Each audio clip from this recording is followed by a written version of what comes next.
Rick was an ugly, middle-aged, lonely loser who decided to heal his inner child by pursuing his dream of becoming a full-fledged adventurer. After resigning as a useless guild NPC, he went through the most intense, life-threatening training administered by the strongest legendary party on their continent. People looked down on him because of his expired age, but he worked his ass off to become the greatest adventurer the world had ever known. After getting clapped hard from his training, the strongest legendary party was confident that the E-rank promotion test would be a piece of cake for him. A while later, Rick registered himself, and his former plot-filled colleague Elisa was surprised to see that he had become an adventurer. Suddenly, an ugly drunk loser told Elisa to test how deep his sword could penetrate her defenses. But Rick told him to calm down. The loser suddenly passed out, and Rick reminded everyone to drink responsibly. Elisa gave him his exam ticket, and he was horrified when he saw that his ticket number was 4242, which was considered a very unlucky number. You're a victim. Outside, Rick told a dark elf hottie, Rayonette, that he had successfully registered himself, and he was looking forward to some plot twist, but she told him that he was looking at the wrong plot. Meanwhile, everyone was shocked by a hand imprint on the drunk guy's thick armor, and they even recognized him as the infamous former A-rank adventurer, Domold, known as the Knight of Tyranny. Elisa wondered if Rick was the one behind it, since he was the one she had seen touching the guy's armor. Moments later, the proctors were surprised to see that Rick had started to become an adventurer at a very late age. The examinees had their mana level tested by putting their hands on a crystal ball, and some ugly NPCs got C and D assessment scores. When it was Rick's turn, Bruh.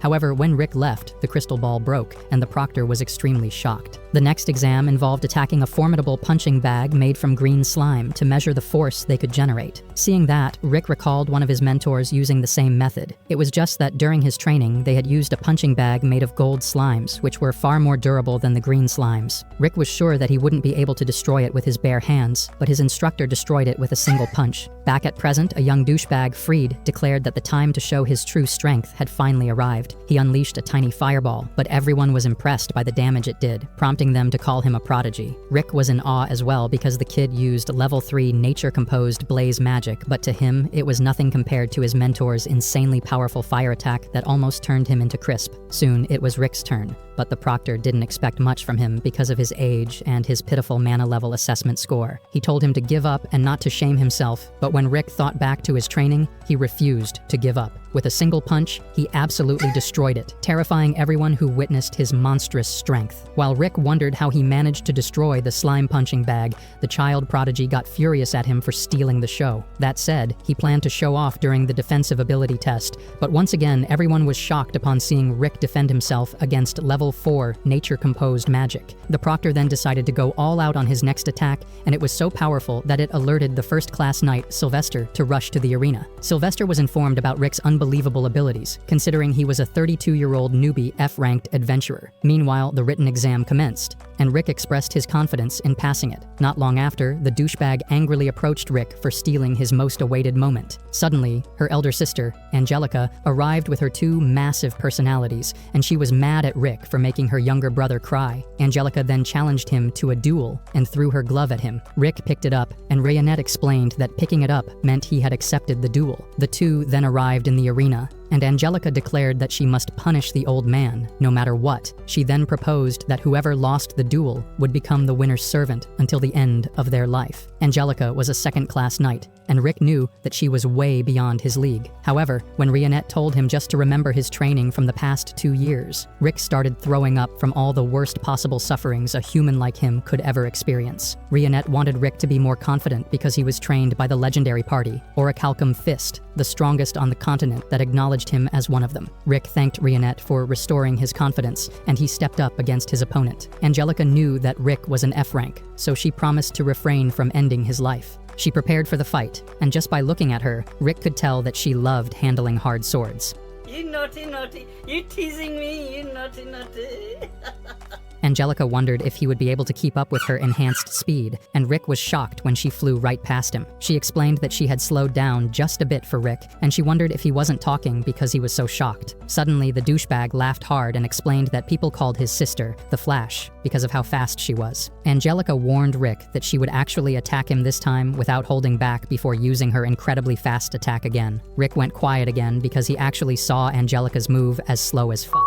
Then he wondered why anyone would call her the Flash when it was so easy for him to dodge her next attack. Nonetheless, Angelica thought he just got lucky because only a handful of first-class knights were able to react to her speed properly. She was sure that he wouldn't be able to dodge it again, but Rick once again was unimpressed by how slow she was moving. He couldn't believe that she was a knight and wondered if she had become one due to her family's influence. Rick considered for a moment that he might just actually be really strong, but he then laughed because he thought it was absolute nonsense. He prepared to dodge the attack again, but Angelica tripped and started barreling towards him. Rick just barely managed to dodge her out-of-control attack before she stuck her sword on the wall. As she was bent over, Rick wondered if his Excalibur could also thrust her royal defenses in an out-of-control manner. Stop it. Get some help. Angelica knew that she had actually tripped, but decided to pretend that the attack was intentional. She declared that she would attack again, but her move was even faster this time, and her attack took a great toll on her body because she could only use it 3 times in that duel. She used the attack that was supposed to be way faster, but it was still pretty slow in Rick's eyes. Clueless, Rick feared that she might use another terrifying rolling attack again, so he dodged carefully. Angelica was shocked and started wondering what she should do, as she could only use the attack 2 more times. Angelica decided to use the last 2 attacks in succession, and Rick realized that he needed to fight back. Just then, Angelica tripped again. Ah, shit. Here we go again. And Rick thought that it was another terrifying technique. That said, he delivered a powerful punch that had a massive impact, causing Angelica to fly through the air. When the dust cleared, Rick's attack had created a crater in the ground, and Angelica was as horrified as hell. While processing her thoughts on how things could have turned bad for her, Rick cluelessly thought that she purposely dodged it. She then wondered who this guy was, so Rick explained that he was just an F-rank adventurer who had been a good receptionist 2 years ago. When Rick excitedly prepared himself to continue fighting, Angelica just surrendered. Freed was shocked as well, and Angelica said that she would let him win this time because she didn't want to spoil his adventurer's dream. When Rick reminded her about their duel conditions, Angelica begged her legs to work again, and she quickly fled from the area. Rick didn't really consider it a victory, but Rionette reminded them that it was time for the results of the preliminary test. Just then, Rick was shocked when Rionette revealed that the other members of the legendary party would be arriving soon. Terrified, Rick wondered why they were coming, so Rionette explained that they wanted to see how Rick was doing so far. Rick had a really bad feeling about it, but it was too late as they were already on their way to see him. Alisa announced that the 3rd test would be released momentarily and informed them that mana would be sent to their exam tickets, with the passers receiving a blue glow. She further informed them that the successful candidates would participate in a mock battle in the 2nd stage. The next day, Rick wasn't in good spirits because he wasn't confident that he would pass, so Rionette consoled him once again, reassuring him that he would ace the test. His ticket suddenly lit up and it glowed blue, making him happily inform Rionette of the good result. Suddenly, Raster, a smelly nobleman, approached Rionette and introduced himself as the first son of the Duke who ruled over the North. Rick was having a hard time remembering his name, so he decided to call him Northy instead. He asked her name, and Rionette introduced herself to him, while Raster was marveled by how sweet her name sounded. When Rick introduced himself, Raster told him that he was not interested in knowing the name of an ugly, disgusting lowlife like him. He turned his attention back to Rionette, and he tried using his cheap pickup lines, but he couldn't even pique her interest in the slightest. Raster asked Rionette to become his 2nd wife, but Rick had had enough of his bullshit, so he told him that she was his girlfriend. He was surprised to learn this, but noticed Rick's participation ticket, which cracked him up because he couldn't believe he was still an F-rank hero in his expired age. Rick assumed that he was an exam taker too, but Raster revealed to him that he had already achieved A rank at the age of 14 and informed him that he was there to serve as a proctor. Raster then asks Rionette to dump Rick because he is worse than a commoner, but she turns down his request, telling him that he smells like an anime convention and that Rick is the only one for her. At that moment, Rick knew that 2 things would rise. One of them was his self-confidence. Raster was pissed off by the turn of events, so he promised to show Rick the difference in their capabilities before he walked away fuming. Rick could only hope that Raster wouldn't be his proctor during the exam. Moments later, Freed and Angelica suddenly ran towards him, crying and revealing that an old adventurer had tainted their good reputation. Upon realizing that they all had an embarrassing experience caused by the same person, Raster was pissed off big time. That said, he became determined to exact exact revenge for what he had done to them by any means possible. While Rick was still concerned about the possible trouble in the future, another older man, Lynx, informed him that he would be in charge of his tests in the second stage. Rick was happy because Raster wasn't his proctor, but Lynx expressed how unusual it was for his age to switch jobs and become an adventurer. Lynx expressed how impressed he was by his determination, and he felt a sense of déjà vu because he became an adventurer at 24 years old. He even told Rick that he hadn't yet achieved his dream of reaching A rank despite being in his 40s,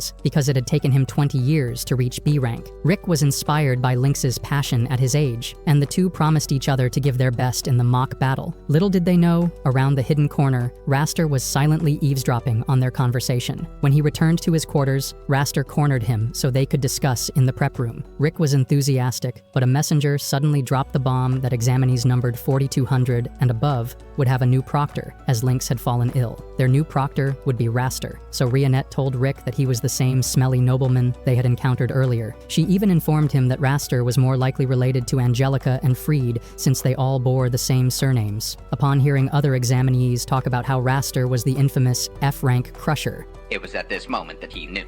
He fucked up. After easily defeating a participant with his nature-imposed ice magic, Raster's attendant arrived to deliver him a message. Elsewhere, Rick was having a meltdown, wondering what he should do, but Rionette told him there was no need to worry. She then advised him to gain inspiration from others, who told him he couldn't achieve his dreams. Rionette informed him that she always believed in him from the first day he decided to become an adventurer. Suddenly, a hooded figure approached Rick, offering to help him overcome his midlife crisis through fortune-telling. The hooded figure offered to give him a free trial first, so Rick was assured that it wasn't a get-rich-quick scheme. When Rick took on the seat, Rionette noticed a spell on it, but she wasn't able to act quickly enough as Rick disappeared as soon as he sat. Freed then revealed his disguise and praised himself for being an Oscar-worthy actor. Rionette suddenly warned him to reveal where he sent Rick, but Freed tried to act tough and withhold the information. She then threatened to cut his mail plot if he wouldn't answer her honestly, so Freed was left with no other option. While Rick wondered where he was, he suddenly got surrounded by mercenaries hired by the elite guard. Rick thought they had been mistaken, but they introduced themselves as the elite guards of Diermuit. He then realized that Raster was behind his predicament, so the guards promised to make sure he was in no condition to take the test. When Rick was about to get clapped very hard, the other members of the legendary party arrived. Rick knew their actual capacity and tried to fabricate a story about them helping him with his training. However, the elite guards debunked his statement, revealing their true intention to Rick. Rick begged their chief to retreat, but he ordered his men to attack the intruders. One of the enemies tried to use his sword on the Gigachad orc, Brotston, but his sword shattered like glass. While Brotston then delivered a message about strengthening the body that no one cared about, the enemy threw a punch at him. He blocked his fist and crushed it like cereal, but also healed it afterward. Mazette figured out that Rick was being bullied, so he decided to handle things peacefully with a custom gun. With his precise shooting ability, he showered the enemies with magical bullets. Another enemy threatened to take down Aliceret if anyone moved a muscle, but they advised him to let her go for his safety. When the enemy ended up hurting Aliceret, she immediately got pissed off and unleashed a powerful explosion of magic, burning every single one of them into a crisp. Congratulations, you played yourself. The chief of the enemies recognized them one by one. Aliceret, the vampire mage also known as the demon child of devastation, Mazette, the half-elf, half-dwarf known as the Thousand-Year Workshopper, and Brotston, the orc known as the Sage Beast. He even explained that they were all S-ranked adventurers who were members of the legendary party. The chief of the enemies was so entranced by their presence that he decided to retire and live in peace. Elsewhere,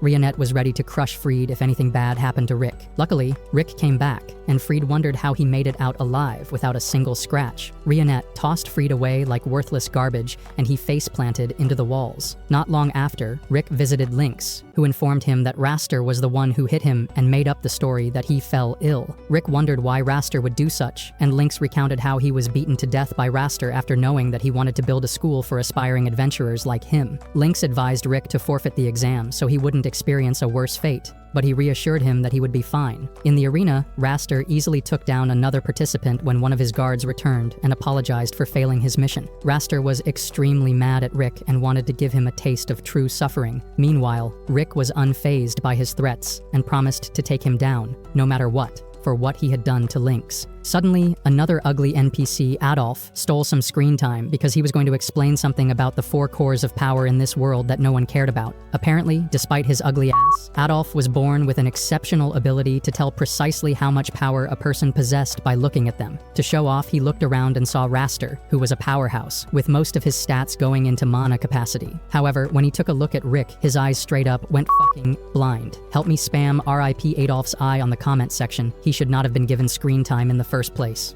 Meanwhile, on the stands, Elisa approached Rionette and initiated some plot-based conversation. When Rionette told her that she was part of Rick's party, Elisa was happy that the bitch was not her love rival. Since everyone was getting ready to watch his mock battle exam, Rionette invited Elisa to join them. She happily agreed and walked over to the seats, but she was shocked by Brotston's ugly face. Mazette tried inviting Rionette to sit next to him, but she declined, for Mazette was one hella horny. Just then, Mazette saw Elisa, and he couldn't help but stare at her giant balloons that made him feel like a wild baboon. Me and my monkey. Just then, Rick stepped out into the arena, and Rionette confidently told them that Rick would pass the exam despite Raster being an A-rank adventurer. Meanwhile, Angelica and Freed were both cheering for Raster to teach Rick a lesson. Rick asked Raster why he became an adventurer, and Raster answered that he just did it for the clout and abuse of power. Raster then fired a level 1 ice spell at Rick that he intentionally missed, but Rick was unfazed by it. To Raster, Rick was frozen in fear after his attack, but little did he know that Rick was only following the advice of Rionette, which was to use the first minute to observe his opponent's movement. Raster was ready to attack Rick for real this time, so he cast a level 3 fire spell at him. The fire blast hit Rick head on, but Rick turned out to be perfectly fine. Brotston told Elisa that a blast like that had no chance of damaging him, explaining that since Rick's mana capacity was really low, he put so much effort into training the other areas. Brotston trained him to the extreme, making Rick undergo tasks like running between villages, but with giant 100-kilogram ankle weights attached while being chased by venomous snakes. He did everything he could to build up Rick's Gigachad strength, while Mazette trained him to master mana control to make sure that Rick could put up some good magical defenses. They also revealed that Rionette was the one who trained Rick in dexterity, which shocked Elisa, as she had thought she was just a maid. Rick put everything he had into learning from them, so he already possessed the power of an S-rank adventurer, although he didn't realize it yet. Raster began insulting Rick and Lynx for being too old to stick around in the adventure business, before throwing every elemental attack in his skill tree. By the time he was done, he believed Rick must have been dead, or at least severely injured, but to his surprise, Rick survived unscathed. Raster was starting to get annoyed by how resilient Rick was, so he decided that he would finish Rick off by casting a strengthening spell on himself. However, as he threw a punch, Rick countered it with his own punch and blew Raster back. Rick had watched Raster long enough that he realized the truth that while Raster had a larger mana capacity, he had never taken the time or effort to refine his powers. Raster had the potential to be stronger than Rick, but at that moment, Rick understood that he was stronger than Raster. Raster then cast a complete incantation spell and blasted it off to Rick's ugly ass. Once again, Rick was able to block it with one hand and even insulted Raster for his sloppy spell execution. Elisa couldn't believe what she witnessed, so Mazette explained about Rick's mastery of mana usage, which didn't make sense at all. Raster tried one last attack to prove that he was stronger, but Rick was far too fast for him and delivered a punch that forced Raster to use his iron body defense. At that moment, Raster realized that Rick possessed more power than the average A rank, but he still claimed that he was just lucky with his attacks. However, Rick was tired of his BS, and he already knew the truth. Not to mention, Rick didn't even use any strengthening magic, yet he was able to overpower his opponent. Raster then asked Rick how he managed to become so strong when he had a small amount of mana. Rick felt insulted that Raster thought he used some cheat trick because he had undergone hellish training to be on his current level. Elisa couldn't help but wonder how Rick survived, so Brotston revealed that no matter how many times Rick ended up almost dying, he would always bring him back to life. That way, he managed to exceed his physical limitations, and it was honestly surprising how well Rick handled it since none of them had any regard for his safety. So even if Mazette kicked him off a cliff, Aliceret crushed him with her magic, or Rionette put him to dangerous tasks, Brotston would simply spam reviving him. Raster refused to believe any of these BS and wondered what motivation Rick had to train in that way. Rick revealed that he had a dream of eventually killing the world's strongest monster, Kaiser Alsapiet. Raster began laughing at Rick because he thought the monster was nothing more than an old story, but in reality it was very real, and it was the ultimate mission of the Orichalcum Fist. He even called Rick an ugly dumb moron for believing such nonsense, but Rick didn't care at all since his mission had nothing to do with him. Raster then told Rick that he deserved to grovel in the dirt before using a level 7 binding spell to hold Rick in place. He then began chanting the strongest spell he possessed, the level 8 nature-composed magic. Raster believed that there was no way Rick would be able to overpower his spell, but Rick began charging up a level 1 air shot to retaliate. Raster laughed at Rick, telling him that his decision was as poor as his ugly face, but Rick was completely unfazed. Rick had used his air shot over 100 million times already, so he learned how to unleash its full potential. No one believed his BS, since it was physically impossible to do that in only 2 years. But Brodston assured Elisa that Rick was spitting facts. Raster was ready to deliver a finishing blow, but Rick effortlessly snapped the binds on his arms and legs and clashed with his opponent. Suddenly, Raster's spell started crumbling from Rick's power, and in no time it shattered into pieces, sending Raster flying off into the stands and leading the fight to an end. The examinee couldn't comprehend how an E rank completely destroyed an A rank. When Rick returned to the locker room, the others followed to congratulate him on winning the mock battle, especially Elisa, who was wondering if he could destroy her floodgate with his fist. What did he say? Rick finally realized that he was strong, and he thanked his friends for training him so well. They then told him that his victory deserved a celebration, so they should all go out to a bar. Suddenly, Rick heard the voices of Raster and his siblings entering the room, and Raster was clearly in pain from Rick's punch. Rick then revealed to Raster that while he was training, he refined a single technique until he felt like he was going to throw up, but he didn't have to follow the advice if he didn't want to. Raster then walked past Rick and told him that when the time came for Rick's next promotion exam, he would make sure he was strong enough to destroy his pathetic dream. Raster then left, and his siblings followed after him. But before leaving, Angelica lowered her head to apologize for all the trouble she had caused Rick. After that, the E-rank exams had officially concluded, so an announcement was made for the candidates who passed. While Rick eagerly waited for his number to be called, the others had already started a celebratory feast in advance. Rick passed his exam, and he seemed a lot calmer about it than Rionette expected. Rick recalled a childhood memory of reading a book about a hero, Yamato, who fought Kaiser Alsapiet to obtain the Akashic records. After failing to defeat the menace, he left the mission in the hands of future generations. This was when Rick decided to become an adventurer, but his mother wanted him to reconsider, while Rick's father wanted him to get a real job. One day, after a checkup, Rick was congratulated by an examiner who told him that he possessed an innate skill similar to that of the hero. The doctor reminded him that activating his innate skill wouldn't be an easy journey,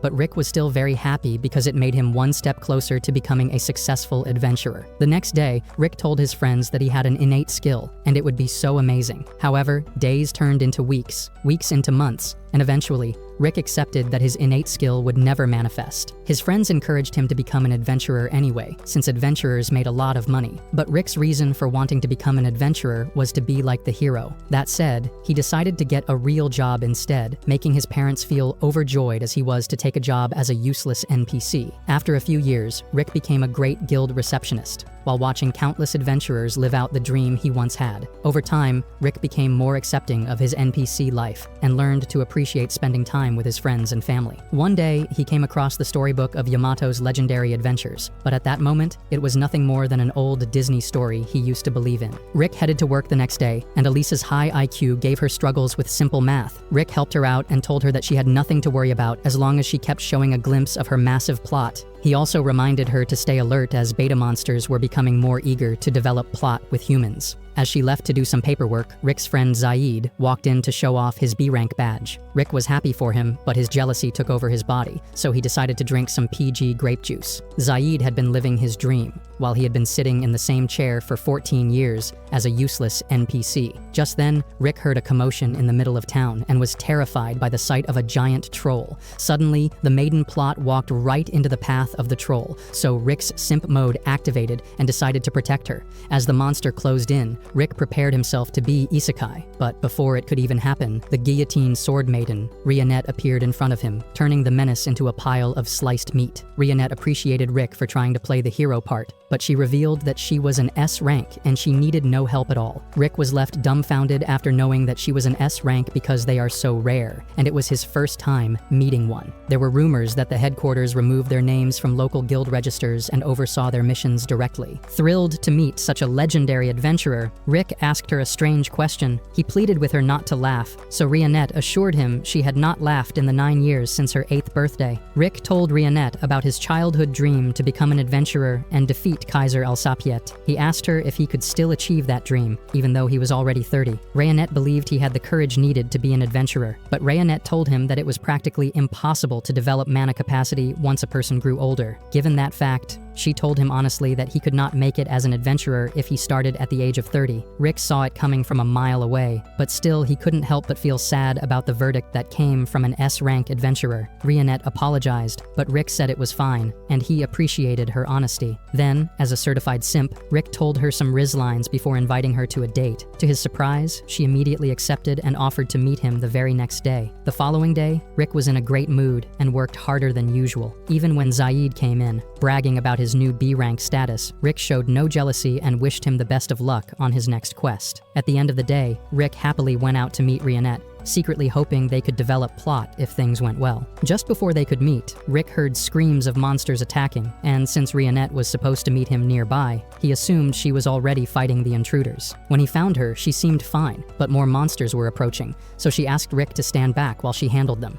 Moments later, the battlefield was littered with monster corpses, and Rionette looked like she had barely warmed up. Suddenly, she froze as she sensed something that triggered memories of losing everyone she loved. Overwhelmed by her trauma, she fell to her knees, and a monster closed in while she was vulnerable. Rick was in no position to defend her, but luckily, Zaid arrived in the nick of time to save the day. 2 more adventurers soon joined them, and Zaid explained that the guild had issued an emergency quest to subjugate the monsters, so they all rushed over. He told Rick to get Rionette to safety while they handled the rest, but Rionette warned Rick that it was too dangerous for him to stay. Rick tried to reassure her that the B-rank adventurers could handle things, but she told him they would not be strong enough to deal with what was coming. She explained that a dragon was nearby, and she could not fight it because of the trauma that caused her to lose control of her magic whenever she sensed one. Rick doubted a dragon would appear here, but in the next moment, one flew overhead the area. Based on guild protocol, if an adventurer below A rank encountered a dragon, they should stand still and never attack first. However, a terrified magician did exactly the opposite, provoking the dragon to attack the B-rank party. Zaid ordered everyone to run, but the dragon trapped them with a barrier because it was very clear that the dragon intended to isekai them all. Rick began walking toward it, and Zaid told him to stop his nonsense because he was just a receptionist. However, Rick decided that if he was going to die, he might as well face the dragon like a true adventurer. Though he thought he had moved on from his dream, the fire inside him still burned, so with all his might, though useless, his bravery inspired the others to fight as well, so they attacked with everything they had, but the dragon responded with a fire breath, ready to incinerate them all into crisp. Zaid shielded them with his iron body skill, allowing them to barely survive after getting severely clapped by the menace. From the rubble, Rick rose and declared that he would achieve his dream no matter what. When the dragon stomped on him, Rick's dormant, innate skill awakened, and he managed to push the dragon away effortlessly. While his magic was surging visibly from his body, Rick realized that it was his innate skill that he had waited for so long. With his newfound confidence, he blocked the dragon's next fire blast with magical energy. He then activated his Saitama's One-Punch Man power and blasted a hole through its body, eliminating it instantly. When it was over, Rick collapsed and later woke in a hospital bed, with his body in severe pain. Rionette was there and explained that he had overloaded every magic circuit in his body, and he had been unconscious for a week. She had been by his side the whole time, because she wanted to invite him to join her S-rank party, Orichalcum Fist, whose goal was to defeat Kaiser Alsapiet. After seeing him fight on courage alone, she believed he could grow stronger and fight alongside them. This was the first time anyone had supported his dream of becoming an adventurer, and Rick was moved to tears by her faith in him. Back at present, Rick had just officially passed his E-rank exam, and for the first time in his life, he could proudly call himself an adventurer. Lynx walked through the forest, wondering how much further he had to go up the mountain before reaching Rick's place. He even recalled congratulating Rick after his successful promotion exam and reminding him of the drink he had promised before the test. He had offered to come over to Rick's place for it so he could meet his party, but Rick's face at the time betrayed his emotions, though Lynx could not understand why. As he kept moving through the forest, Lynx remembered Rick's warning to wear his best gear if he planned to visit. He wondered why Rick had given him such a stern warning, but still continued following the directions. He eventually arrived at a castle on the mountain and wondered if he had been sent to a demon lord's castle by mistake. At the castle gates, Lynx stood in awe of its grandeur, though nervous for his life. He gathered some courage and rang the castle bell, calling out to Rick. Then, he watched the huge gates open, revealing Rick's old, disgusting, ugly face. Rick welcomed him, and Lynx walked into the courtyard, admiring the scenery. When Rick apologized for making him travel so far just to have a drink, Lynx asked him why that area was free from monsters. Rick then told him that monsters never dared to approach the castle. Lynx asked him why he was instructed to wear his best armor, so Rick told him that it was to ensure his body stayed intact, which bothered him greatly. Inside the main hall, Rionette greeted him, so Lynx thanked her for her courtesy and expressed his appreciation for her part in saving his life. From the staircase, Aliceret called out to Rick, and Lynx was surprised at how lively the girl seemed and hoped his own daughter would grow up the same way. Suddenly, Aliceret unleashed level 6 nature magic, and Lynx barely reacted in time to avoid it. Luckily, Rick stepped in to deflect the spell, and he scolded Aliceret for using magic inside the castle. When Aliceret blamed him for not playing with her earlier, Rionette suggested deducting the cost of repairs from her meal, and Aliceret immediately apologized, so that did not happen. Rick decided to accompany her for the rest of the day to prevent further incidents, while Rionette led Lynx to a guest room and told him to make himself comfortable. Looking out the window, Lynx noticed Mazette outside testing his creations, so the curious Lynx walked out to meet him. Mazette recognized him as Rick's old ugly visitor, and they exchanged introductions. Mazette showed off a custom weapon he had built, explaining that weapon crafting was his hobby. When Lynx tried the weapon, firing at a training dummy, the launcher worked perfectly, but it knocked him to the ground due to recoil. Mazette noted that he would need to fix that in the next version before they returned to the castle. Not long after, Lynx spotted Brotston reading in what appeared to be a massive library. The orc allowed him to enter, explaining that this was actually his bedroom, and that he intentionally surrounded himself with books because they helped him relax. Lynx learned that Brotston was also Rick's trainer, so he asked him to be trained like Rick. Brotston agreed after noticing the same passion in Lynx's eyes. Meanwhile, Rick was searching for Lynx when Mazette informed him that Lynx had gone with Brotston into the woods for training. Rick was shocked, wondering why he would submit himself to such cruelty. Elsewhere, Lynx was already struggling through a brutal session, silently praying for his family's well-being. Luckily, Rionette arrived carrying a massive hog for dinner, saving him from being hugging the ground. She recognized the weight strapped to his legs as part of Brotston's training and warned him that Brotston was the cause of Rick's trauma. Their conversation was cut short when Brotston appeared to drag Lynx back for more. By the time training ended, Lynx was just glad to be alive,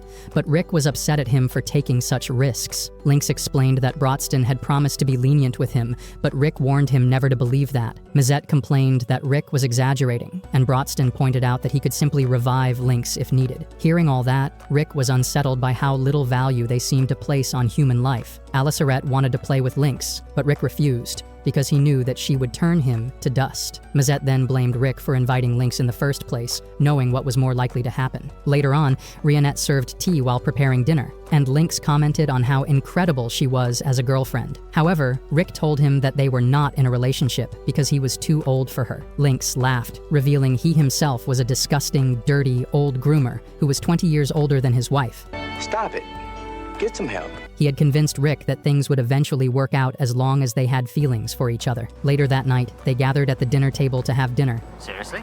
Yeah. And Lynx commended the tenderness of Rionette's meat. She appreciated his compliments, and Rick told Lynx to focus on eating. Meanwhile, the others requested more food, so Rionette left to bring more. Lynx told Rick to help Rionette with the food before asking the others about Rick's innate skill. Brotston explained that Rick could not control his skill because it was a special skill that could only be activated under special circumstances. Mazette pointed out that Rick would be overpowered if he could control his skill. Brotston also revealed that Rick was on an S-rank level even without weapons or skills because of his reckless soul skill. After knowing all that, Lynx was surprised that Rick could become so powerful. Brotston then asked Lynx about the 6 grand orb magic crystals because he worked at the capital. Lynx recognized the name as the orbs mentioned in the Legend of Yamato, so Brotston explained that the orbs were key to opening the door connected to the spiral region where Kaiser Al-Sapat inhabited. Lynx had thought the legend was all a fairy tale, but then he realized that it was a true story because Rick's party wanted to take down the menace. He told Rick he had not heard anything about the orbs, but promised to check with the Secret Intelligence Unit. Ray, a new adventurer, was unhappy with being stuck doing guild chores when she wanted to be out in the field. While sweeping, she overheard a conversation between Rick's party and the guildmaster. They requested a special quest, but the guildmaster refused, explaining their party did not meet the requirement of having 2 A-ranked adventurers in a 4-man team. Rick suggested hiring a temporary member, and the guildmaster immediately volunteered Ray, knowing she wanted a dangerous mission. Ray agreed, though she disliked the idea of teaming up with an ugly, disgusting talking orc. The guildmaster ordered her to show respect, reminding her they were high-level adventurers. She joined the group, which consisted of a talking orc, an old man, and a pampered child, and they set out. On the road, Aliceret sensed something ahead, while Ray asked Rick about their goal. Rick explained they were searching for orbs that attracted monsters because they were too dangerous to be left unattended. She boasted admitted she could handle any monster despite being only F rank, and she was determined to become an A rank adventurer. Her ambition impressed Rick, so he revealed that he had recently been promoted to B rank. Ray considered him as a late bloomer she would soon surpass. Meanwhile,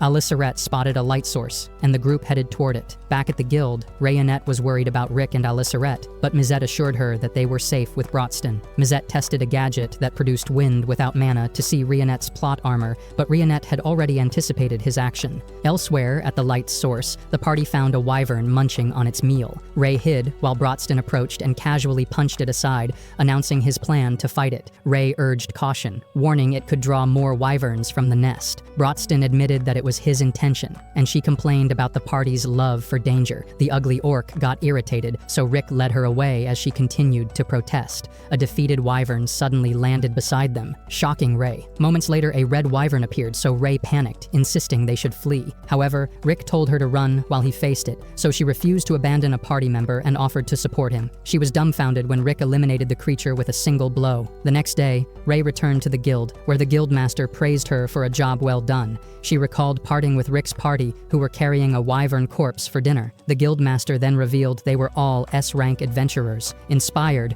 Ray handed him her broom and ran out the door to chase her goal. Meanwhile, Rayonette presented the red flower, one of the 6 grand orbs, to the party. They learned it could locate the rest of the orbs, and Mizette confirmed this with his world-mapping magic, revealing the next orb lay in Herotopia, a nation renowned for its combat sports and coliseum. 400 years ago, when the land was mostly desert, King Alexander Heractopia built the Colosseum, a grand arena where the strongest fighters gathered to face one another in battle. The king himself competed, becoming the undefeated champion with a 10,000 win rate and no losses at all. Stop the cap. Stop the cap right now. Stop the cap. No bullshit, bro. The Colosseum's popularity led to the rise of the Kingdom of Heractopia, and Alexander became immortalized as its founder. Brotston often wished he could have sparred with Alexander before his death, though he admitted that the entire kingdom might have been destroyed in the process. Fighting was still a celebrated profession in Heractopia, but Brotston decided it was better to start searching for the item they had come for. The others agreed, and they began looking together. Whenever they asked someone for information, the townsfolk fled at the sight of Brotston's ugly face, making no progress at all. Rick suggested visiting the town hall instead, but before they could leave, they spotted an ugly man pestering a young woman to do some plot development. Rick moved to intervene, but Brotston stepped in first. The man foolishly challenged Brotston to a fight, and he led him into a dark alley. Moments later, and Brotston emerged carrying the limp but still breathing man. Congratulations, you played yourself. The encounter changed the man, who introduced himself as Gold, while the woman gave her name as Milcia. Brotston showed them a red orb and asked if they had seen anything like it. Gold recalled seeing something similar, but could not remember where, and Milcia feels the same way. A loud parade for the announcement of the Fist King tournament passed by, exciting both Milcia and Gold. They explained that the King of Fists tournament would determine the champion of all fighters, drawing over 500,000 spectators annually. Leading the parade was the 5-time champion, Kerwin, a beloved fighter known for his unmatched strength. While admiring Kerwin, Milcia and Gold noticed his champion's belt bore the orb Rick's group sought. After greeting his fans, Kerwin returned to his training gym. The owner apologized for the publicity work, but Kerwin understood it was necessary to build hype. Still, he admitted that the tournament had grown dull without worthy challengers. At that moment, Rick and Rayonette entered, and Kerwin immediately sensed they were different from ordinary fighters. The gym owner warned them it was rude to arrive uninvited, but Rick explained they weren't fans because they were adventurers searching for a specific orb. He began to tell the story, but Brotston interrupted, stating outright that he wanted Kerwin's belt. The owner accused them of trying to steal it, but Brotston clarified they sought only the orb embedded in it. Brotston explained that it belonged to a former party member long ago, and they needed it for something important. He promised to have a perfect replacement gem made to put in the belt, but the owner accused him of lying and called for someone to throw them out. Kerwin stopped him, explaining that his sharp sense of smell could detect lies, and Brotston carried no such scent. Even so, he could not simply give away the belt, as it was the pride of Heractopia. The only way Brotston could claim it was by becoming the tournament's new champion. Brotston accepted the challenge without complaint, and turned to leave. Rick asked if he was really walking away without the orb, but Brotston was confident because he simply had to win the tournament. As they left, the owner complained about their rudeness, but Kerwin warned him that forcing them out would have ended with everyone in the gym dead. The owner was shocked upon realizing their true strength. Kerwin noted that the maid carried herself like a trained assassin. The seemingly ordinary man had honed his body to an inhuman level, and the orc was the most intriguing of all. Outside, Brodston suggested they all join the tournament so they could win the belt fairly. To enter, they needed to pass preliminaries held in both the east and west of the kingdom, followed by a qualifying match before reaching the main event. Brodston planned to register at the eastern gate, while Rick and Rionette would enter through the western gate to avoid being in the same bracket. They agreed, though they asked if Brodston could manage it alone. He then assured them that Gold would act as his guide around the town. Rick and Rionette had to pass a preliminary test first, similar to an Adventurers Guild promotion exam. Rick's test was a mock battle against a newly recruited fighter. The examiner explained that his opponent had won every match so far, though victory was not required to pass. He only needed to meet certain performance criteria. The arena doors burst open, and a familiar voice of a girl rang out, calling herself the Flash. Oh shit, here we go again. She boasted about her speed and warned her next opponent to watch out. However, her bravado vanished when she saw Rick, making her ask why he was there. Rick could have asked the same, but he worried about an awkward encounter after their last meeting. Knowing Rick's strength, Angelica lamented her bad luck, but since she was determined to protect her win streak, she decided to go all out, hoping her speed would overwhelm him. She dashed forward only to trip and hit the ground. She thought she was just overthinking, so she stood and tried again, but fell once more. This time she realized that Rick was doing something to make her fall again and again.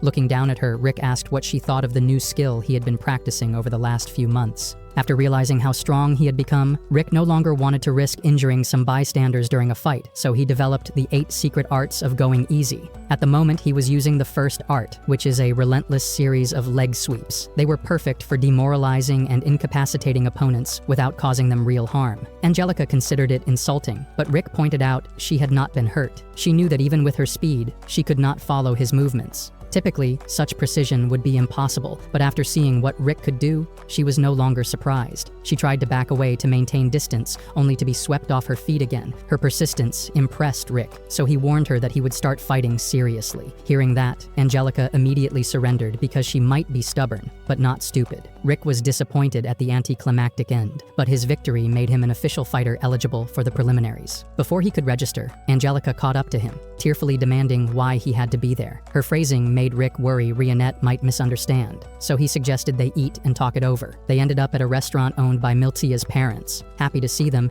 Miltia offered them free food, and before leaving, asked if Brodston would be coming. She wanted some time with Brodston because she would love to know how deep her voice pipe could go.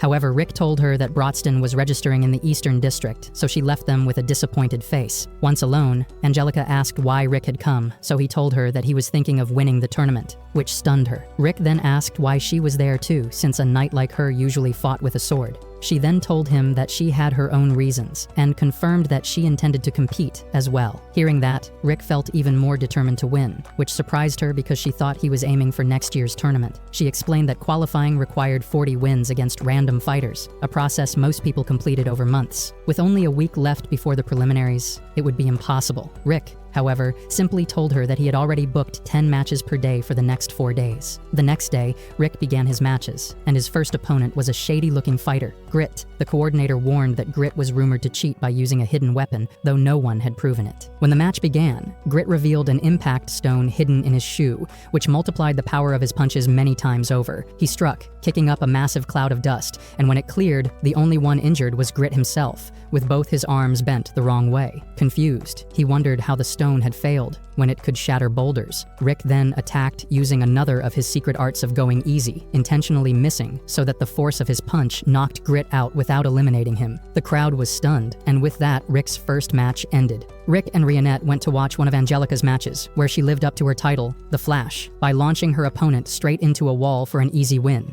It was her 40th victory, securing her place in the preliminaries. The achievement motivated Rick even more, though Angelica still could not believe he planned to complete 40 matches in only 4 days. She explained that fighters could only register for 1 match per day at a single venue, while Heratopia had over 10 venues. Some were remote, located over 100 kilometers from the nearest one, making it nearly impossible to travel between them quickly enough. Rick cut her off, saying he had a match at the Green Hill Arena soon. Angelica warned there was no way to make it 30 kilometers away in time, even by carriage, so Rick clarified he was not taking a carriage because running would be faster. He vanished in a burst of dust, leaving Angelica questioning her claim to the title, The Flash. While she was still processing the blow to her ego, Rionette invited her to watch Rick's match. Angelica wanted to, but admitted she could not keep up with him, so Rionette offered to take her instead. Angelica hesitated, sensing danger, but before she could refuse, Rionette scooped her up and began leaping from rooftop to rooftop. Angelica screamed for her to return to the ground, but Rionette insisted the roads were too much trouble. By the time they reached the arena, Angelica was too busy throwing up to see the fight. Rick admitted he had made mistakes, still needing some practice to keep his attacks non-lethal, but he had no time to dwell on it because his next match was waiting. Angelica tried to refuse another rooftop ride, but Rionette already had her in tow. Over the next 4 days, Rick won all 40 matches with ease, while Angelica endured repeated bouts of motion sickness from Rionette's high-speed transport. With the preliminaries cleared, the competitors moved on to the league stage. Angelica was relieved she was not in the same bracket as Rick, as fighting him would guarantee her loss. When Rionette asked if she hoped to win, Angelica admitted she did, but between Rick or Brodston, her chances of winning were 0. She briefly considered using the tournament as a way to get a certain man to leave her alone. When Rionette asked who, she changed the subject and inquired about Rick's whereabouts. Rionette casually said he had gone on a light 600-kilometer jog. Angelica was no longer shocked by Rick's absurd habits and asked how Rionette managed to keep up with him. Rionette said it had never bothered her. In fact, she enjoyed it. Angelica warned that people might start rumors about her and Rick, but Rionette said she would not mind because she genuinely liked him. Angelica was stunned by her bluntness, but before she could respond, a man approached them. She assumed he was flirting,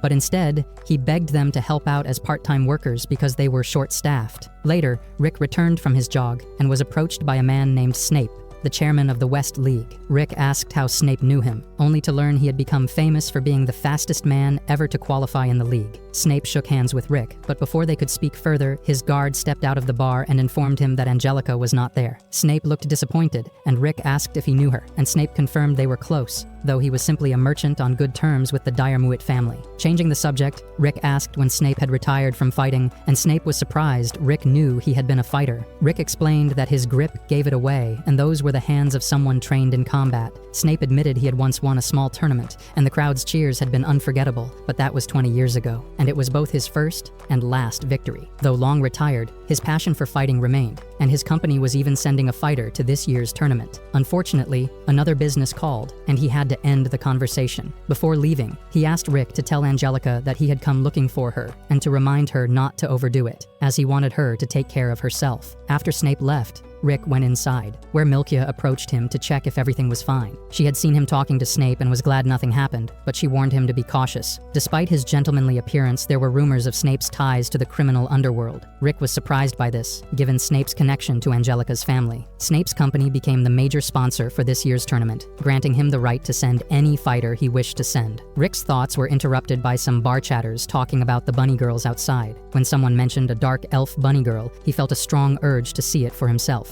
Outside the West League Stadium, Angelica and Rionette were dressed as advertising bunny girls. Angelica threw herself into the role, though only because she could not refuse the man's desperate request. Rionette was there solely because Angelica agreed to it, and the job was really simple. However, another dirty, drunk old man caused some commotion, persistently trying to squish some bunny balloons. That said, Angelica gave him some severe beating for his trouble. She was still stomping on him when Rick arrived, stunned by her outfit. However, Rick stopped looking at her as soon as he noticed Rionette. Sparks practically flew between them, leaving Angelica standing awkwardly between the two. Elsewhere, Kerwin's coach read a newspaper article about Brodston, who had finished all his qualification matches in 2 days. Kerwin could feel that Rick was more domesticated compared to Brodston, yet still impressive for completing his matches in 4 days. He was eager for the upcoming fights, and the coach's mind drifted back to when he first met Kerwin in a rundown city. He had found him in a bar after single-handedly defeating an entire gang, granting him the alias Hungry Wolf of the Slums. Kerwin had assumed that the coach was there to challenge him, but instead, the coach offered him an opportunity to come to Heractopia and fight for glory, wealth, and the chance to face powerful opponents. That was all Kerwin needed to hear, but it had been a long time since he was this excited. The The next day, the leagues began, and only one fighter from each block could advance, ensuring fierce battles every round. Block A opened with Angelica against a Gigachad female, Helen. Angelica seemed to be pushing herself harder than usual, and though she won by kicking Helen into the wall, Rick's match followed and his opponent began charging a special move, but Rick ended it instantly with a single chop to the neck. The rest of the matches went much the same way,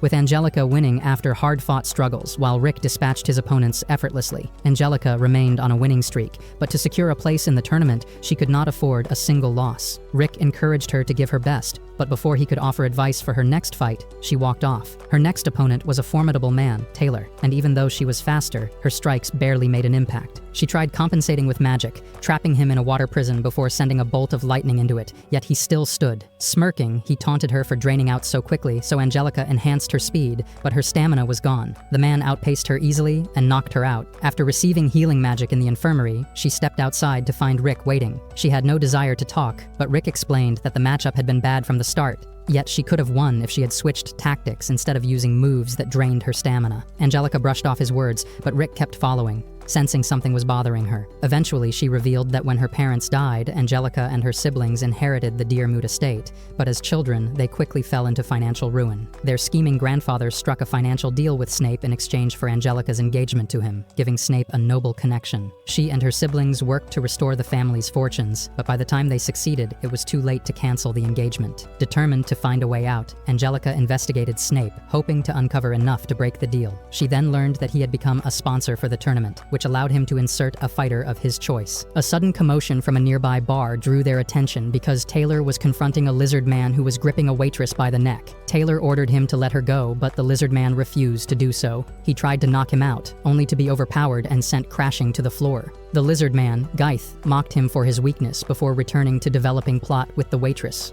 Angelica made her way to stop him, even though she knew she stood no chance. Offended by her defiance, Geith launched a punch at her, only for Rick to catch his arm mid-swing and tell him to calm down. Before the fight could break out, Snape entered and ordered Geith to leave. Obediently, Geith backed off, and Snape apologized for the trouble, explaining Geith was his younger brother with severe anger issues. Once Snape left, Angelica explained the truth that Snape had invested heavily in their engagement deal and became a sponsor to recover his money. He planned to exploit the gambling that surrounds the tournament, using his chosen fighter to control match results for massive profit. Angelica had entered the tournament to defeat that fighter and force Snape to end the engagement, but she knew she had no hope of beating Geith as she was now. Rick asked her if she wanted him to train her, but given the brutal training he had endured himself, it sounded more like a death threat. Before they began training, Rick warned Angelica that she was about to undergo the most brutal regimen she had ever experienced. After expressing her strong determination, Rick strapped weights to her ankles and wrists, then told her to start with a 30-kilometer run. When she asked for an explanation of the routine, Rick reminded her not to forget her physical enhancement spell, or she might not survive the course. He then tied a rope to her, and he kicked off at full speed, dragging her behind like a rag doll. As she stumbled and struggled, Rick explained that her body would adapt to high-speed movement if pulled by someone faster. Angelica begged for a break, but Rick took that as a signal to go faster, and reassured her that the session would end after 6 more hours. When it finally ended, Angelica hugged the ground, and she could see a vision of her dead parents calling to her from the afterlife. Rick was impressed that she had survived, but she was more concerned about whether her legs were still attached. Rick even told her that when Rayonette had trained him the same way, he had been knocked unconscious. Angelica was proud she had lasted the day, unlike Rick, who had been revived 3 times. Rick then told her that they would continue after lunch, so Angelica pleaded for mercy. He walked away, saying he would return in an hour, so Angelica retreated to a small cafe for lunch, deciding not to return. In her mind, this was not training, it was torture, but she wrestled with guilt and convinced herself she was retreating strategically, not running away. Suddenly, Rick appeared, and Angelica was completely shocked. After ordering tea, Angelica assumed that Rick had come to scold her and told him to get it over with. However, Rick understood her, and he recounted how he had run away dozens of times during his own training. Back then, Brotston revived him, denying him even the escape of death, so over time, he grew used to losing his life repeatedly. Angelica wondered how he managed to endure such conditions for 2 years, so Rick explained that Brotston convinced him to keep going, because regret would be greater than his suffering if he quit. That choice to stay or walk away had made the ordeal more bearable. Hearing that, Angelica revealed that she had always hated noble traditions. She knew she was not suited for it because she wanted to serve her family as a fighter, not as a noble. Renewed with determination, she followed Rick back to training. After asking about her fighting style, Rick was sure that she would be stronger with a sword, but she reminded him that the tournament prohibited weapons during duels. That said, Rick suggested that she turn herself into a weapon by modifying her hand to become a sword. He then introduced Rionette as her special instructor for her new training, and she stepped forward, eager to begin. The next day at the arena, Angelica faced a new opponent, Silva. Angelica's feral demeanor startled her fans because they had hoped to see her in her noble glory. The old spectator noticed the change in her fighting style, and just like that, Angelica ended the match, instantly, with a single decisive strike. The commentator declared her the winner, and Rionette was pleased with the result of their training. Still, Angelica struggled with her lingering trauma from the harsh training sessions. After the match, she returned to the inn in a state of crisis, and she was unsettled by the wary glances from the citizens. She was unsure what she had done in the fight to earn such reactions, but Rick reassured her that the victory was worth it since it secured her a place in the tournament. Rionette added that even the citizens now recognized how dangerous she had become, which surprised Angelica, for intimidation was not the image she wanted. Aliceret entered the inn with Mizette, prompting Rionette to ask if they had found any of the 6 orbs in the Empire. Mizette reported that the mission had been busted, disappointing Rick in the process. Mizette then tried simping over Milchia, but she coldly brushed him off. Gold arrived with Brodston, and Milchia's floodgate opened. They shared dinner, during which Mizette asked Brodston about his side of the tournament. Brodston expressed confidence in winning the orb by taking the championship. Aliceret expressed interest in entering, but Rick warned her that it would be disastrous, as she could easily destroy the arena. Brodston asked Angelica if she was competing, and she confirmed, before revealing that Rick was training her, which surprised Brodston. Rick praised her as a quick learner, though Angelica knew that her chances of winning were so small. Brodston assured her that she would do fine, and the others joined in encouraging her as well. Her spirit was lifted, and Rick told her to show everyone the full results of their work. The next day, the main tournament began, and the arena was packed with the crowd roaring with excitement. The announcer introduced the fighters who had passed the qualifiers and listed the matchups. The first match was between Geith and Herman, the second between Angelica and Doug, and the third between Rick and Serena. Rick silently thanked his luck for avoiding Brodston in the opening round, knowing he would concede right away. The 5th matchup was Donnie versus Brodston, and the 8th was Eddie versus Kerwin. The announcer revealed the rest of the first round pairings and invited spectators to place their bets. Angelica pointed out to Rick that Geith had been placed in an easy bracket to avoid facing Brodston or Kerwin. It was a match-fixing scheme by Snape to make Geith seem unbeatable. Rick understood their strategy, but Angelica vowed to ruin it, explaining that she was set to meet Geith in the second round. Rick asked what she would do if they met in the final, but she assured him that would not happen. She would face him before then. Brodston and Rick left the arena but were stopped by Kerwin, who expressed his surprise at their presence. The ugly orc reminded Kerwin of their promise to take the belt from him, and Kerwin looked forward to their challenge. Brodston walked off, promising they would meet in the semifinals, and Kerwin's trainer noticed his excitement, saying it reminded him of the first time Kerwin stepped into his gym. Back then, Kerwin's trainer told him about Garen, a gym member who had reached the tournament's top 4. Eager to face him, Kerwin agreed to a sparring match, but his trainer warned him not to finish off a challenger and reminded him that weapons and armor were prohibited. Kerwin accepted the rules, determined to win, but Garen defeated him. Though untrained, Kerwin's performance impressed his trainer, who believed he could become the greatest fighter with proper training. After the loss, Kerwin's attitude changed, and he trained harder, craving stronger opponents who could push him to improve. Eventually, he won his first King of Fists tournament, dominating the finals. At present, during the fight between Geith and Herman, Herman's weak punches failed to affect Geith. Annoyed by Herman's persistence, Geith then struck him down, knocking him out before walking away because he was irritated by the audience's cheering. Angelica recognized his strength, but Rick noted Geith's amateur-like movements despite his power. She dismissed the observation, believing the crowd already saw Geith as a strong fighter. Angelica, Rick, and Brodston each won their matches and advanced, so the last match of round 1 featured Eddie versus Kerwin. Eddie tried his best, but Kerwin already anticipated his move and knocked him down. Brodston then explained that Kerwin used his sense of smell to predict attacks. Then Eddie unexpectedly floored Kerwin, but Rionette explained it was intentional because Kerwin rose and countered Eddie's rush with a decisive blow, winning the match to the crowd's excitement. The next day, Rick and Rionette awaited Angelica's fight against Geith to gauge her training results. Snape approached Rick, asking to sit beside him, pretending to be friendly with Aliceret. However, she saw through his act and told him to stop the cap. Rick asked why Snape wasn't with the VIPs, so Snape explained he wanted to watch his fiancée. Meanwhile, Geith, who suffered a hangover from heavy drinking, encountered Angelica before the match but didn't recognize her. When she introduced herself, he recalled Snape warning him not to hurt her face before the wedding. Angelica vowed to show the results of her training, but Geith dismissed her confidence, claiming he had achieved his physique naturally. His arrogance infuriated Angelica, who swore to humble him. The fight began with Angelica's rapid strikes, failing to harm Gaith, so she deactivated her strengthening magic, surprising both Snape and Gaith. Confident she had no chance, Gaith told her to forfeit, but Angelica revealed her new enhanced speed skill, combining it with the slicing skill to pierce Gaith's thick skin, which left him stunned. Snape was also stunned because not even the sharpest sword could scratch Gaith's skin. Rick and Rionette knew better, for this was exactly what they had taught Angelica. A flashback revealed Rionette demonstrating the slashing technique, though Angelica had thought Rick was insane for wanting her to learn it. Rionette assured Angelica that it was possible, pointing out that Rick himself had mastered it. She explained that Angelica only needed to feel the wind when she swung her arm. Angelica struggled at first, but she practiced harder than ever before, and eventually learned to blend the move with her other abilities, reshaping it into her own style.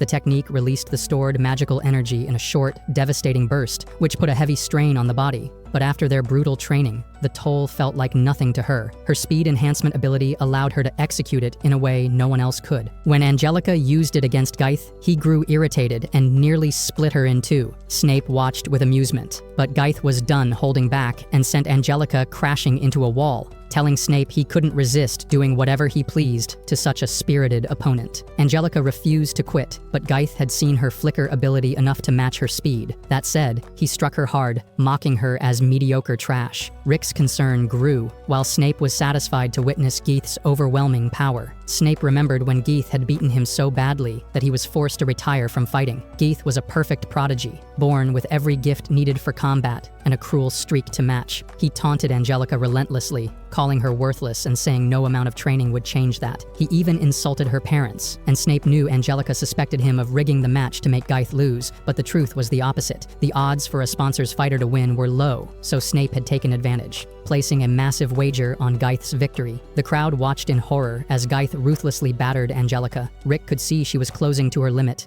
but Angelica was determined not to regret anything, as she had once promised him. She threw one last punch, only for Gaith to grow more intent on finishing her. Rick tried to stop the match, but it was too late because Gaith prepared his finishing blow. By some stroke of luck, Gaith missed, sparing Angelica's life. Gaith was declared the winner, and he quickly realized that Rick had thrown a shoe to interfere. Rick was fuming in anger, and Angelica was taken away for some medical treatment. As Rick met Gaith in the hallway, he complained about the interference, but was caught off guard when Rick evaded his attack. Rick told him calmly that there was no need to rush because he intended to defeat Gaith in front of the entire crowd. Gaith was furious, but he felt the same way. Rick went on to win his next match effortlessly, though Angelica was still in rough shape. He thought about how hard she had trained and couldn't help but sympathize with her. Meanwhile, Brodston defeated his opponent with a single strike. Just like Rick, Kerwin displayed his immense power as well. Only 4 competitors remained, and the semifinals were scheduled for the next day. Rick finished some light training and found that Angelica had recovered. He assumed Brodston had healed her, but he knew that emotional trauma could still linger. Angelica told him that she felt guilty for failing despite her training with him, and she apologized for wasting his time. Angelica even tried gaslighting herself that marrying Snape might not be so bad, but Rick snapped her out of it. He told her that he was the one who should apologize, since he had failed to determine Gaith's true strength before it was too late. He simply instructed her to watch his next match closely, so she could witness the limits of her own training. The semifinals began, and Rick was set to face Gaith. Rick was surprised when Gaith expressed an apology to Angelica,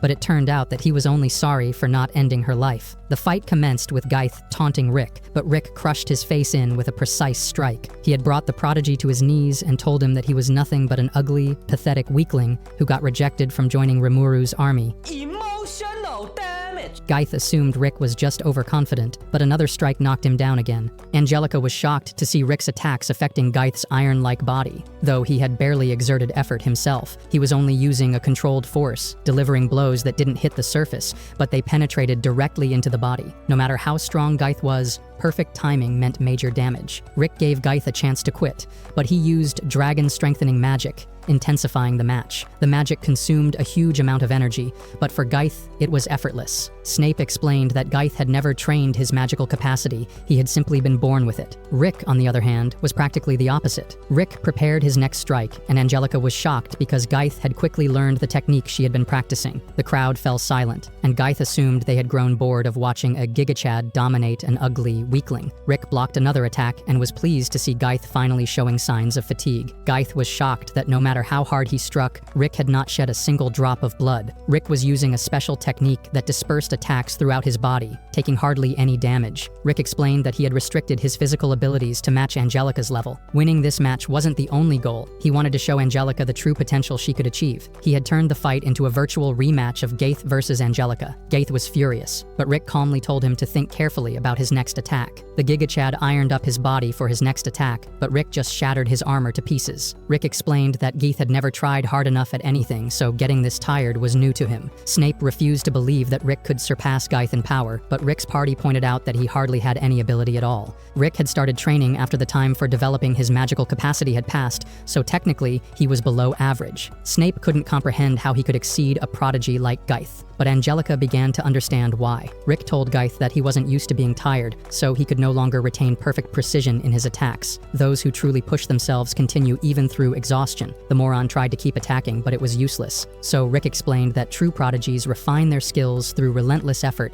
a process he had witnessed with his friends. Geith had always believed he was the strongest alive, but in reality, he had only faced opponents he could defeat. Enraged, Geith summoned the greatest of dragon-strengthening magic, practically transforming himself into a dragon. Snape revealed that Geith had called upon the ancient blood of the dragons. Rick was caught off guard by his sheer power, and his next punch barely affected the beast. Geith's body was like metal, and his attacks had become even faster. Being born with such a powerful body was an advantage, so Rick realized that winning under his current condition wasn't possible. Geith was glad Rick had come to his senses, but Rick meant something else. Someone at Angelica's current level wouldn't be able to defeat him, but that didn't mean Angelica should give up. She only needed to keep training so that the next time her life was on the line, she would be ready. Rick then began adding months of training to himself, gradually amplifying his own power. When he released 12 months worth of training at once, he became too fast to see. Angelica realized that she wasn't at that level yet, but she recognized that Rick was using her speed enhancement skill in a truly advanced form. She realized that this would be her strength if she endured another year of hellish training. With the fight under control, Rick continued explaining that ordinary hard work couldn't overcome innate differences. It required madness to continue exerting extraordinary effort. He reminded Angelica that she had already pushed herself to death during her training, and if she could sustain an entire year of such intensive training, it would mean a flawless victory. Angelica reflected on Rick's words about the regret scale, and she declared that she had been born with a scale that only ever tipped in one direction. Rick knocked Geith onto his back and wondered if the lizard was truly the kind of opponent that could push him through this struggle. Geith had learned nothing, so Rick decided it was time to end the fight. He used the slashing skill, less precise than Angelica's, but it was enough to defeat him. He told Geith he was lucky not to be facing the Angelica that would exist in a year. Rick and Angelica exchanged smiles as Rick was announced the winner. Angelica felt a surge of confidence, certain that within a year she could reach the level Rick had shown her. Rick had already been declared the winner of his match, and surprisingly, Snape remained calm. Apparently, he was secretly pleased to see Geith defeated because his stepbro had once destroyed his back.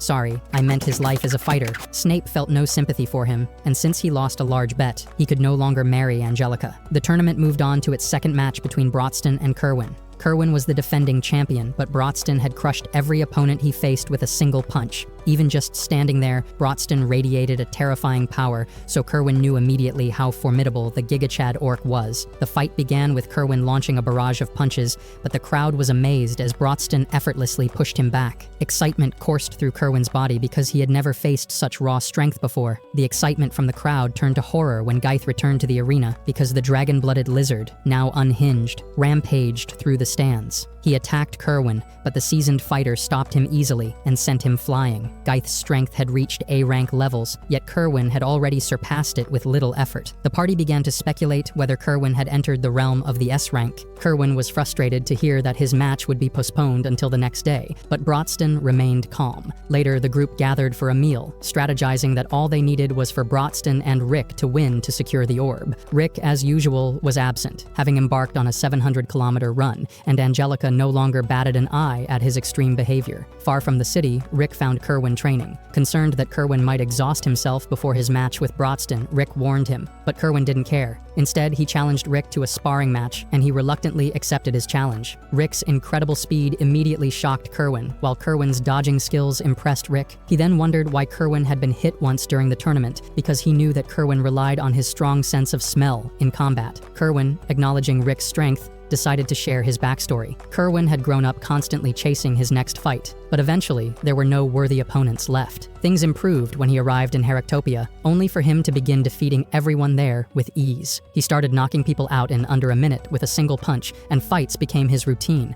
and excitement vanished. One day, someone warned Kerwin's coach that spectators were growing bored because Kerwin kept winning so effortlessly. This person urged Kerwin's coach to have Kerwin throw fights to keep interest alive. His coach didn't care and would never instruct Kerwin to lose on purpose, but not wanting to cause trouble for the old man, Kerwin reluctantly threw a fight, letting everyone believe he was beatable while secretly maintaining his true strength. From that point on, Kerwin began balancing spectacular fights with intentionally sloppy ones. He crafted his performances so the audience would be enthralled, all while still winning 3 matches in a row. Rick, seemingly indifferent, simply warned Kerwin not to underestimate Brodston. The next day, the much-anticipated fight was set, so defense magic had been cast over the seating area, keeping the audience safe as the two fighters faced off. The battle commenced much like their previous encounters, but this time Kerwin unveiled a new move. He rotated his arm at an incredible speed, amplifying the force of his blow. The strike was enough to deflect Brodston's hand, though the counterattack nearly eliminated Kerwin. Kerwin grinned,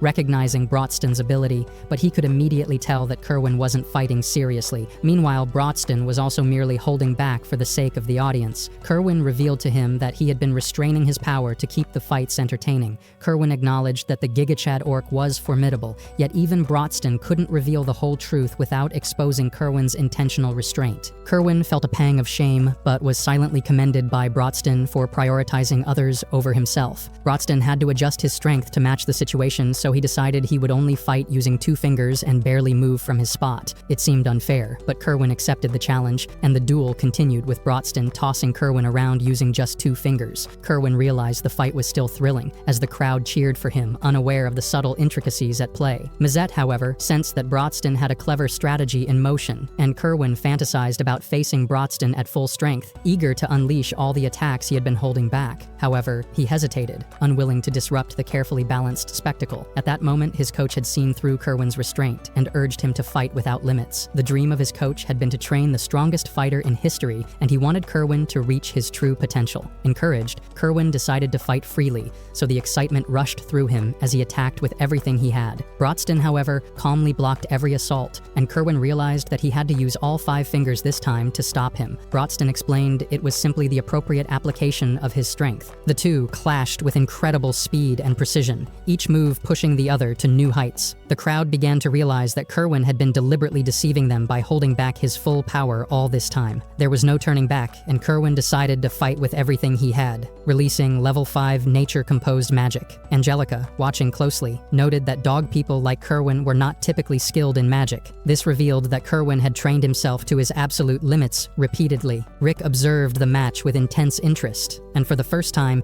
he realized that Kerwin's skill and power had truly reached the same level as Brodston. Everyone in the arena was stunned, and his coach himself couldn't believe that Kerwin could wield magic at all. Brodston blocked the first attack, but Kerwin closed the distance, dodging with precision and trapping the giant fighter in a calculated assault. Angelica expected nothing less from a champion, but Rick's brow wrinkled with concern. Kerwin prepared another spell, yet Brodston's party showed no signs of worry. The crowd, however, gasped when Kerwin summoned level 8 magic, forming a massive sphere of energy. Rick's eyes widened in horror, which bothered Angelica because he had never seen him like this before. He realized that Kerwin was far stronger than he had imagined, so Brodston broke free from the trap with brute force, confident that Kerwin could withstand the attack. The energy sphere grew larger, but Brodston stopped it with sheer strength before giving Kerwin a thumbs up, which is a traditional orc signal that meant both fighters would abandon evasion and defense to exchange powerful blows freely. Rick shivered, and this meant that Brodston would relentlessly attack for the rest of the battle. Kerwin felt a strong sensation of terror. Brodston's speed nullified Kerwin's keen sense of smell, and the shockwave from a single punch sent him reeling. Kerwin unleashed a barrage of level 7 spells, but Brodston advanced unflinching. Spectators assumed Kerwin had exhausted all his energy. Brodston then landed a punch that seemed like a direct hit, yet Rick explained that Kerwin had used multiple defensive maneuvers to mitigate the damage. His bones and organs were battered, but any ordinary fighter would have been dead. For a moment, Kerwin considered surrendering, but this was the opponent he had longed for his entire life. Fueled by determination, he rose again, and though out of magic, Kerwin declared he still had his physical strength. He launched a flurry of punches, relentless in his assault, but Kerwin didn't last much longer. Eventually, Kerwin collapsed, astonished that a fighter as powerful as Brodston truly existed. Then, the crowd erupted in cheers, so Kerwin was moved by their support despite his long deception. The arena roared as he prepared one final strike. Out of energy and strength, he chose to draw upon his very spirit, igniting himself in flames as he combined multiple techniques into a single, breathtaking attack. The audience watched in awe, yet the attack failed to faze Brodston. The giant fighter nodded in admiration, noting that Kerwin had likely used every last ounce of his energy. Kerwin laughed, realizing he couldn't even move Brodston, yet he declared it the most fun he had ever experienced in his life. Brodston acknowledged Kerwin's spirit and skill, landing a respectful punch to his face. Kerwin's coach recognized that Kerwin had been defeated, but still considered him the greatest fighter in history. Kerwin collapsed from exhaustion, but a smile of pure joy remained on his face because the fight had tested him, exhilarated him, and fulfilled him beyond measure. After Brodston's victory, he headed backstage, where Rick and Angelica congratulated him. With Brodston moving on to the finals, their party was guaranteed the orb regardless of the outcome. Rick, however, was already planning to withdraw from the final match, desperate to avoid facing Brodston's fists. However, Brodston refused to let him skip the fight, so Rick immediately began losing hair out of sheer terror. Meanwhile, Kerwin had just been treated and was reading a newspaper article about his fight. The article criticized him for holding back as a champion, suggesting his time as a role model might be over. His coach, however, saw the kids outside still idolizing him and realized that public opinion wasn't a real concern. More impressively, he had never anticipated the raw power he unleashed against Brodston. His coach reassured him that losing wasn't the end. It only meant Kerwin needed more training to win next time. Kerwin appreciated his unwavering care and wondered why he always went out of his way for him. He then explained that he had thought of Kerwin as a son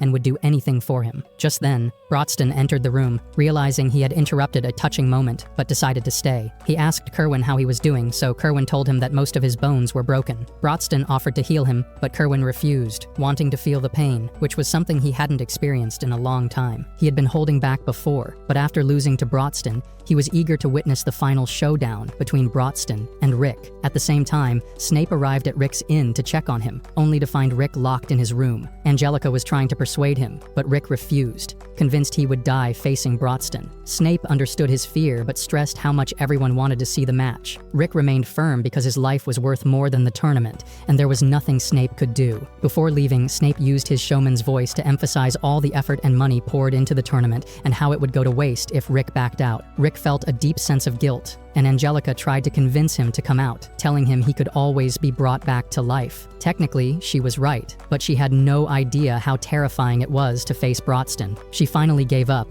admitting she had lost respect for him as a teacher. Once she left, Mazette approached Rick to ask if Rick remembered Brodston's training plan on the first day he joined the party. Rick had thought about it and admitted it seemed strange. So Mazette explained that the plan was designed by Brodston long ago to train someone to fight on equal footing with him. Orc culture revolved around fighting, and through their fists, they could truly relate with others. Brodston had always been so strong that he had never been able to have a real fist fight without outright eliminating his opponent. That was why he dreamed of one day facing someone who could match him blow by blow. Rick technically had the freedom to withdraw from the tournament, but Mazette reminded him that Brodston was genuinely looking forward to the fight. It would mean a lot to Brodston if Rick could give him a proper challenge. Rick's mind flashed back to the day Rionette first introduced him to Brodston. Immediately after shaking his hand, Brodston could tell that Rick had no martial arts training and possessed the lowest amount of mana possible. Rick had been flabbergasted that Brodston could learn a lot from a simple handshake. Brodston had told him that he lacked the qualifications to be an adventurer at his current strength. so he had to train over 100 times harder to compensate for his shortcomings. Back in the present, Angelica was furious at Rick, calling him an ugly coward for being scared of facing Brodston. Mizette, though disappointed, understood why Rick didn't want to do it because no sane human would willingly train under Brodston, let alone fight him. Curious, Angelica asked about Brodston's training routine,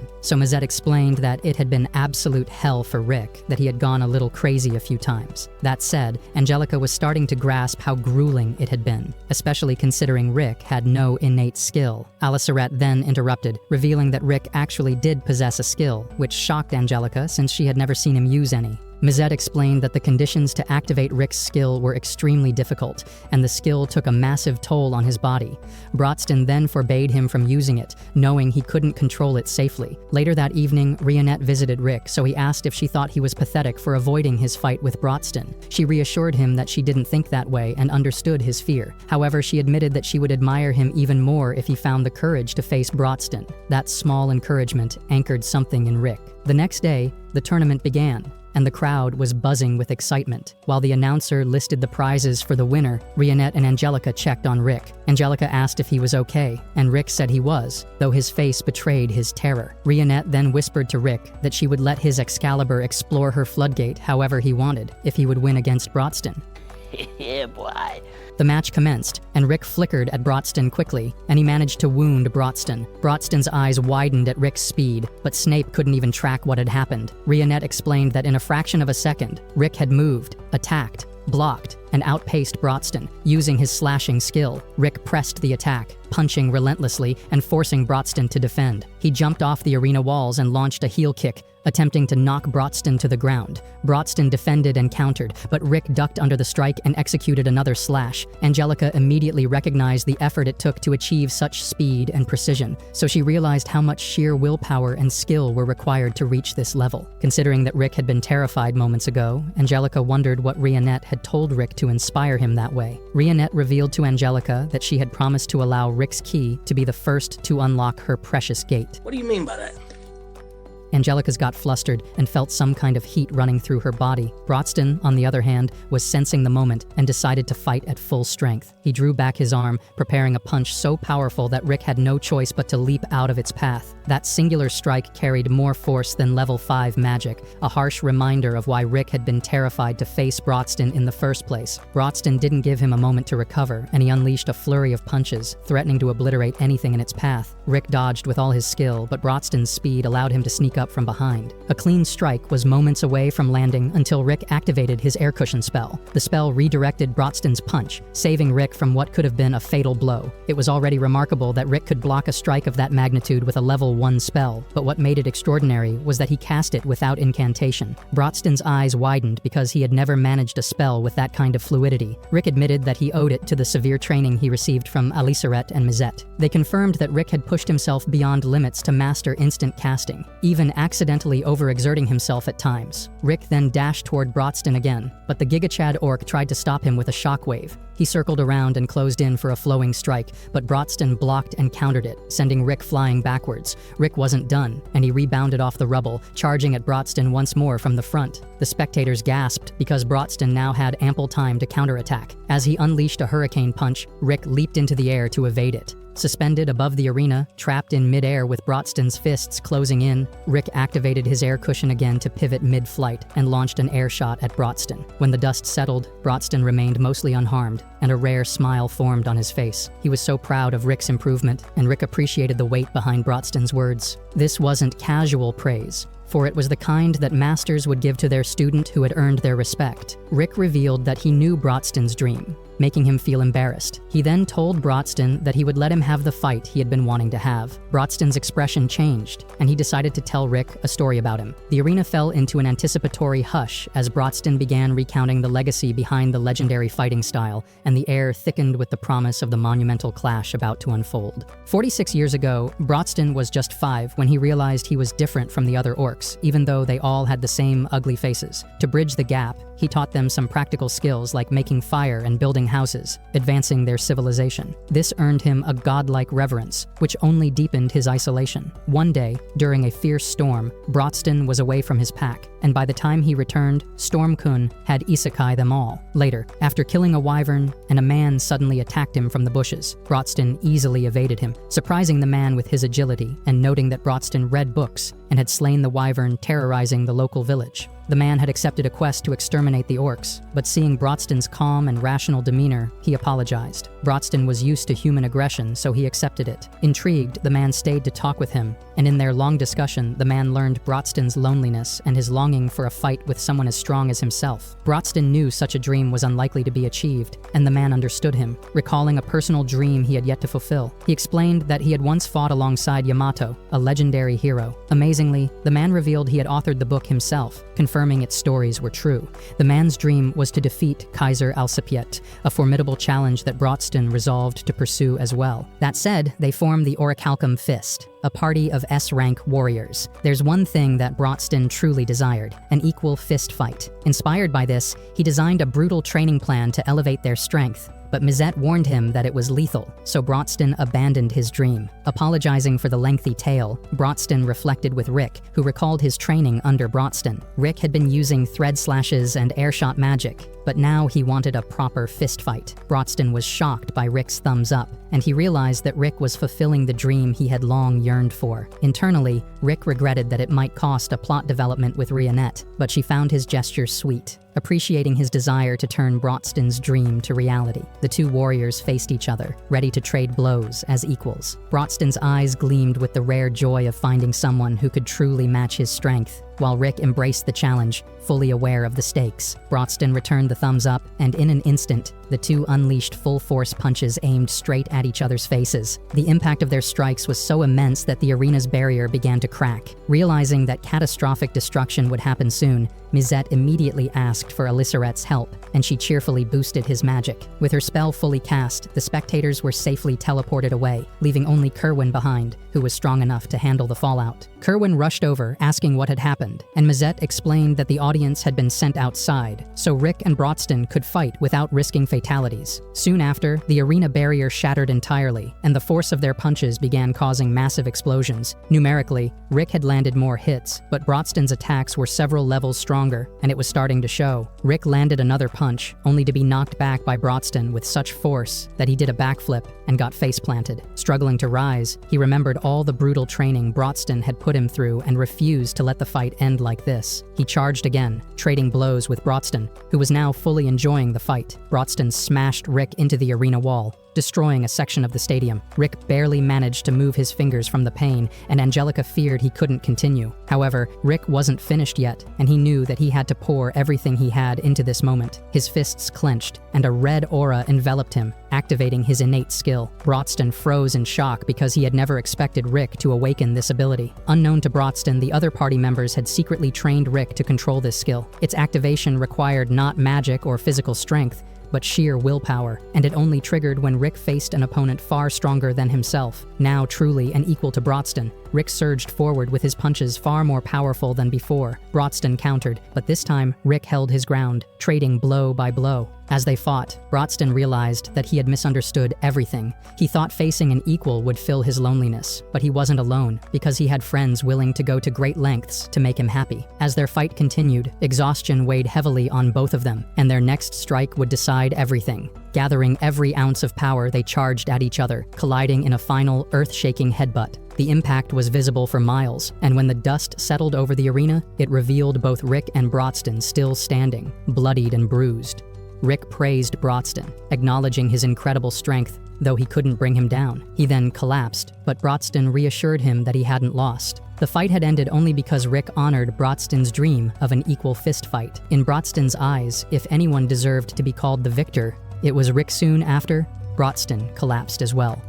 A while later, Rick woke up in the hospital and found the champion's belt on his waist, with Rionette sitting beside him. Rick had been asleep for 3 days, and the others were starting to get worried that he might not wake up. Then again, the last time he had used his skill, he had been asleep for a full week, so his training must have been incredibly effective. Rick was glad he was all right, but wondered why he had the champion's belt, since he clearly remembered going down before Brodston at the end of their fight. Brodston then told him that he thought Rick was the true victor of that match, so he wanted him to have the belt. Rick was happy to be acknowledged by Brodston, but the fact remained that Brodston was like a Dark Souls boss because he could have easily cast a healing spell on himself and kept going. Even in that state, Rick might have held his ground against Brodston during their fight, but he hadn't been limited to just his fists. Rick knew he would have stood no chance, but Brodston reassured him that he was indeed strong, and also thanked the others for everything they had done to train him. They then all tried to deny their involvement, but Brodston knew they had done it for him. Rick, on the other hand, had no idea this was their intention, so he was pretty surprised now that they had succeeded. Before Brodston took the orb out of the belt, he asked Rionette to bring over the orb she had made to replace the real one.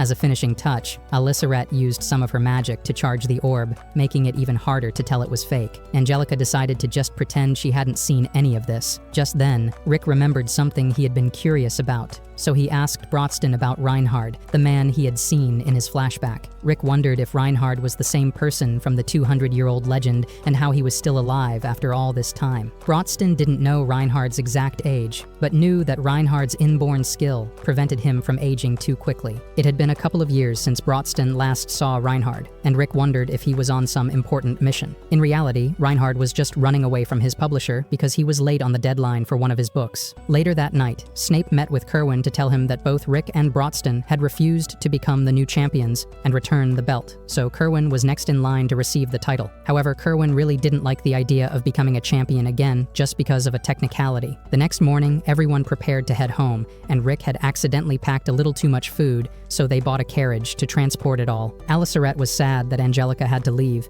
but she promised she would come visit, especially since she wanted Brodston to train her. Rick was shocked after hearing that Angelica wanted to train under Brodston and asked if she wanted to die. By now, Angelica was well aware that she would have to die a few times to grow stronger, and she was prepared for whatever might happen. She intended to catch up to Rick someday and even surpass him, so Rick felt excited to see how strong she would become by the next time they met. Angelica asked if Rick intended to run back home, and he said he would. It was almost 2,800 kilometers away, and Angelica didn't believe he could make it that far. Rick explained that he had run when he came here in the first place, and it only took him 3 days. Even so, Angelica pointed out that the goods he bought would take several months to cross that distance by horse, and all the food would go bad by then. Alyssarette then reassured her that it would not be a problem with a little magic. Mazette then hit the horse with a dose of magical steroids, allowing it to travel faster than a rocket. With everything prepared, Rick was about to set off, but Rionette stopped him and asked when they were going on their hot spring plot development.